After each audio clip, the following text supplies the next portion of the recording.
玩得好盡興，已故島，黃河雄紳的三訪千金的河。連 Lorinda 前年4月與內地男星竇驍拉埋天窗，婚後繼續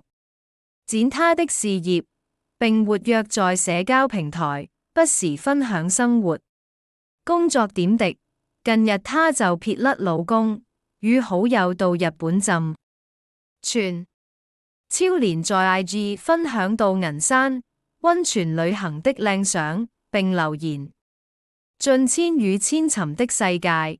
之後，他又大開食界，大嘆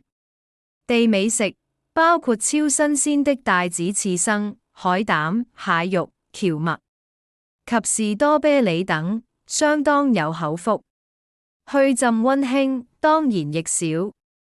了穿上日式浴衣，在白雪皚皚雪景下留倩影，分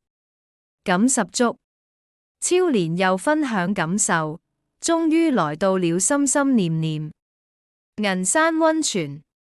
第一眼就被眼前的景色震撼到了。木旅館、煤氣燈、白雪，簡直就是千與千尋裡面走出的場景。傍晚穿着浴衣，在溫泉街上閒逛，漫步在泉街上，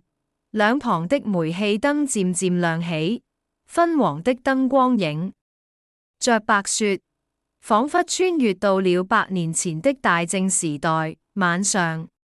着溫泉，抬頭就是漫天繁星，耳邊只有流水聲和星，所有的煩惱都被拋到了九霄雲外。銀山溫泉，個讓人想一去再去的地方，下次還要來。